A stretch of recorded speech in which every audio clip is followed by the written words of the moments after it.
Imagina esto, 1.247 páginas de documentación, un dossier PPAP aprobado sin fisuras, un análisis FMEA con 89 modos de fallo bajo control y un proceso certificado bajo la norma más exigente, la IATF 16949. Parecía que nada podía salir mal, ¿verdad? Pues bien, esta documentación, esta perfección sobre el papel, escondía un fallo crítico en un componente de freno, un fallo que provocó la llamada revisión de más de 2 millones de coches, 134 millones de euros en pérdidas y, lo peor de todo, una tragedia irreparable. 1.247 páginas, un número que parece un blindaje, una garantía total de calidad. Pero en realidad era el escondite perfecto para una catástrofe a punto de estallar. Para quienes trabajáis en calidad en automoción, esta historia es una advertencia que hay que escuchar. Vamos a desgranar cómo es posible que el análisis FMEA, la herramienta que se supone que nos protege, pueda pasar por alto un fallo capaz de destrozar familias enteras. 134 millones de euros. Y ojo, que este es solo el coste directo de la llamada a revisión. Aquí no estamos contando el daño a la reputación de la marca, que es incalculable. Pero la cifra que de verdad nos tiene que helar la sangre no es esta. 7 vidas. 7 vidas perdidas. Este es el análisis de cómo la perfección sobre el papel puede convertirse en una tragedia en el asfalto.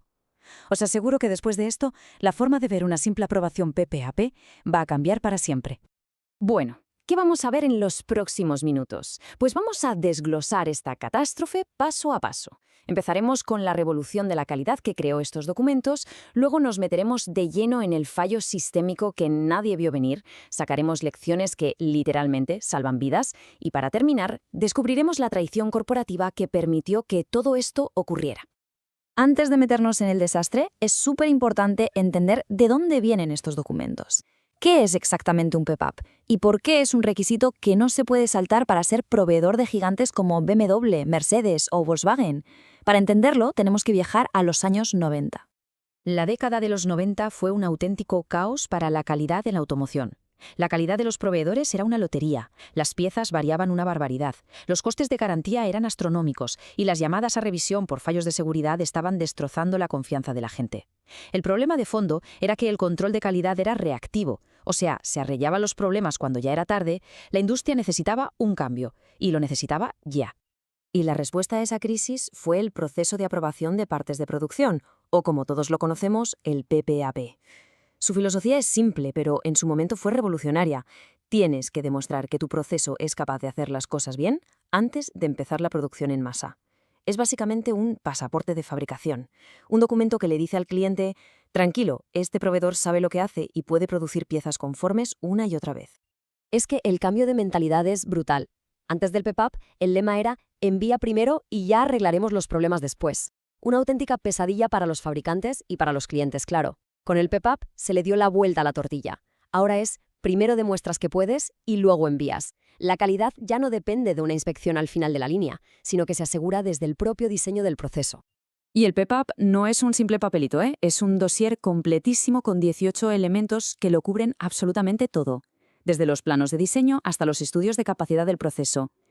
Pero para la historia que nos ocupa hoy hay un elemento que es la clave de todo, el elemento número 6, el FMEA de proceso. Este documento es, en teoría, el guardián, el que está diseñado precisamente para evitar llamadas a revisión como la que vamos a ver.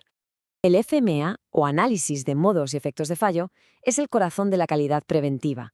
Es una forma de pensar sistemática, de sentarse antes de empezar y preguntarse, ¿qué podría salir mal aquí? Y si sale mal, ¿qué tan grave sería? ¿Cómo podemos evitarlo? Se trata de cazar los problemas antes de que nazcan. Para ponerle un número a cada riesgo y saber por dónde empezar, el FMEA usa el número de prioridad de riesgo, el famoso RPN. Se calcula multiplicando 3 factores, cada uno en una escala del 1 al 10. Primero, la severidad. ¿Cómo de grave es el fallo si ocurre? Segundo, la ocurrencia. ¿Qué probabilidad hay de que pase? Y tercero, la detección. ¿Cómo de fácil es que pillemos el fallo con los controles que tenemos ahora mismo? Y el resultado de esa multiplicación es el RPN. Aquí hay una regla de oro en la industria, una línea roja que no se puede cruzar. Cualquier RPN que sea mayor que 100 exige, pero exige ya una acción correctiva. Es el umbral que te dice esto es un riesgo inaceptable.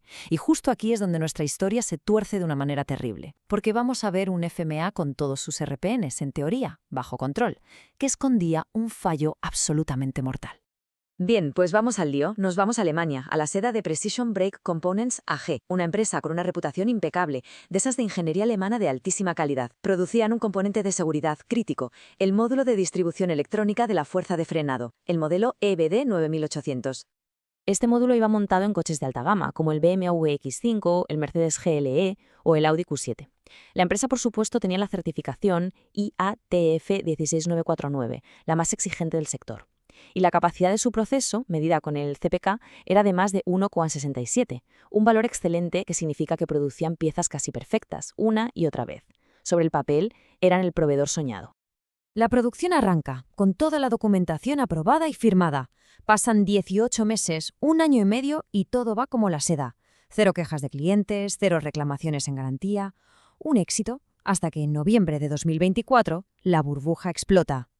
Empiezan a llegar los primeros informes de fallos sistemáticos en los frenos, se encienden todas las alarmas y se pone en marcha una investigación urgente con varios fabricantes implicados. Y esto nos lleva a la pregunta del millón. ¿Cuál es el asesino silencioso que se esconde en el FMEA de automoción? La respuesta es tan simple como aterradora: los fallos de interacción. Veréis, el FMEA tradicional es buenísimo analizando componentes por separado. Pero, ¿qué pasa cuando esos componentes que por sí solos son perfectos empiezan a interactuar entre ellos en las duras condiciones del mundo real? El módulo electrónico del EBD 9800 se sometió a todas las pruebas habidas y por haber, y las pasó todas. Aislado, era un componente completamente seguro, un 10. Exactamente lo mismo pasó con el ensamblaje mecánico. Se probó de forma aislada, pasó todas las validaciones. Era por sí mismo totalmente seguro, otro 10. Pero un sistema no es la suma de sus partes, es mucho más complejo. Cuando el componente electrónico perfecto y el componente mecánico perfecto se juntaron y se les sometió al estrés del mundo real, ciclos de frío y calor, vibraciones, sal, estrés eléctrico, el resultado no fue un 20, fue un fallo catastrófico. Cuando los ingenieros fueron a ver qué pasaba, encontraron la causa raíz: microfisuras en las soldaduras provocadas por la fatiga de los cambios de temperatura. El gran agujero del FMMA fue que estaba centrado en los componentes, no en el sistema. Se asumió que si las partes eran buenas, el todo también lo sería. Pero la realidad, con sus vibraciones, el salitre de las carreteras en invierno, los cambios bruscos de temperatura, fue mucho, mucho más dura que cualquier prueba de laboratorio hecha por separado. Este fallo, invisible en los documentos, tuvo consecuencias devastadoras, tanto en vidas humanas como en dinero. Y es aquí donde la historia pasa de ser una lección de ingeniería a una auténtica tragedia. El impacto humano es demoledor. Se documentaron casi 3.000 incidentes de fallos de frenos. Esto provocó 89 accidentes directamente relacionados con este problema. 156 personas sufrieron heridas graves. Y lo peor de todo, 7 personas perdieron la vida. 7 personas que un día cogieron su coche y nunca volvieron a casa. Y ahora hablemos de dinero. El desastre total costó 134 millones de euros. ¿Sabéis cuánto habría costado prevenirlo? Unas pruebas de sistema más completas, las que no se hicieron, habrían costado 340.000 euros. Es decir, arreglarlo fue casi 400 veces más caro que haberlo hecho bien desde el principio. Y esto, claro, sin poder ponerle precio al coste humano, que es infinito. Al menos de esta catástrofe se aprendió. Se desarrolló un protocolo FMEA mejorado, enfocado en el sistema. Ahora se exige analizar las interacciones entre componentes, hacer pruebas de estrés combinado que simulen el mundo real y calcular el riesgo para el sistema completo, no solo para las piezas. Por eso es tan importante divulgar este conocimiento. Cada vez que le dais a me gusta o compartís este análisis, estáis ayudando a que esta lección vital llegue a más gente y contribuyendo a una industria más segura. Pero la historia no acaba aquí. La investigación sacó a la luz algo mucho más oscuro. El desastre no fue solo un fallo técnico o de proceso. Fue, en el fondo, un fallo ético, una traición corporativa. Se descubrió un correo interno. El equipo de diseño, 8 meses antes de empezar la producción, había identificado el riesgo de interacción. Recomendaron hacer esas pruebas de estrés combinado. ¿Y cuál fue la respuesta de la dirección? La aprobación del PPAP es suficiente. El presupuesto para esas pruebas no se justifica con el precio que nos paga el cliente. Se puso el beneficio por delante de la seguridad. Así de claro.